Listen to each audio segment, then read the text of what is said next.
IT pros remain high even as layoffs continue. Even as tens of thousands of workers are being let go in a spate of highly publicized layoffs, IT professionals are still high in demand, particularly in some key fields. We're going to talk about that right now, guys. We're going to talk about that right now, okay? Even as high-profile layoffs continue in the tech sector, the demand for IT professionals remain high, according to a new report by IT employment consultancy Janco Associates. Over 10,000 jobs for experienced IT pros, or 100,000, remain unfilled in the U.S., according to the report. What are those jobs, guys? What are those students who said if they would have, gone and got another degree, what were they talking about? Computer science majors and STEM majors and so forth, right? Well, the roles that are open and remain unfilled in the U.S. include roles such as decoder, application design specialist, security and compliance specialist, blockchain, e-commerce engineers, and all. Okay? They all are open at this point in time. The total number of unfilled jobs for IT professionals has in the past 6 months dropped from over 250,000 to 200,000. Okay? At the same time, approximately 100,000 jobs are filled each month, with 12,000 to 14,000 of those positions being newly created jobs, according to Janco. In the last 3 months, more than 37,000 new jobs were created in the sector of the labor market. Okay? Low productivity workers deemed expendable. Many of the IT professionals let go by Twitter, Amazon, Facebook, and other big companies were not experienced IT professionals. They were, for lack of a better description, administrative, overhead, or low productivity workers. I didn't say it. That wasn't me. It wasn't me that said it, guys. The report says it. Many of the IT professionals let go from Twitter, Amazon, Facebook, and other big tech companies were not experienced IT professionals. Okay? They were, for lack of a better description, administrative, overhead, low productivity workers. That's none of you. That's none of you. None of you are quiet quitters. But what it also says, this report says, most will have a hard time finding jobs like the IT pros who were let go in a dot-com bust. What's up, Ladder Climbers? It's Antoine Wade. I wanted to interrupt this video to talk to you guys about Course Careers. Course Careers is the place that you guys need to go if you have a high interest into tech sales.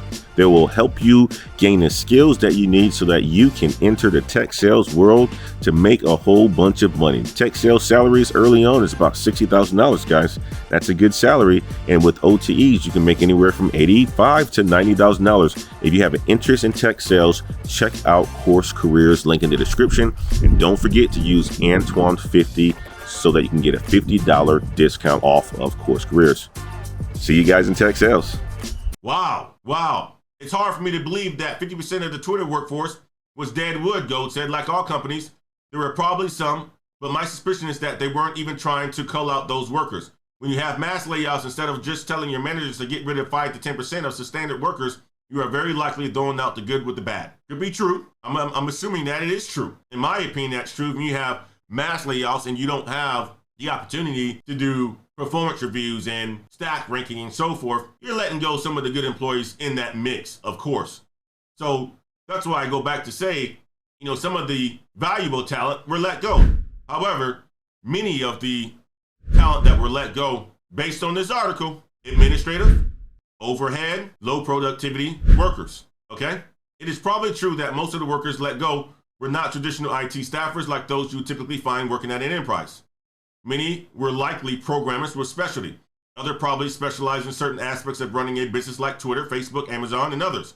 And so they might need some retraining to fit into a traditional IT role, but it's not to say they aren't skilled. The tech industry layoffs will continue, the report says, okay? Over the past 2 years, the dearth in the tech talent due to ongoing digitization efforts at the Great Resignation saw enterprises fighting to bring on board as many experienced tech workers as possible. But those workers were typically experienced in specific technology, leaving organizations with overly heavy mid-level workers compared to less experienced employees who can be upskilled over time to create a more sustainable workforce. That's how you get the highly bloated middle. 60 to 80% of your tech workforce is highly paid engineers instead of having a more balanced workforce with 30 to 40% of workers that have 0 to 2 years experience. Because of the bloat, layoffs are expected to continue in 2023. Guys, it's going to continue to happen. It's going to continue to happen. But if you have the skills, if you are choosing to level up, if you're choosing to get your certifications, read, study, lab, you're going to be skilled. You're going to be skilled employees. Therefore, you're going to have the opportunities. And especially if you are transitioning to these roles, bringing in those transferable skills, you're going to beat the competition. Okay? You're going to beat the competition. So guys, I'm going to tell you like this. Tech roles, they remain high. It's still an opportunity for you to get into tech. Now, which roles are you going to choose to go to?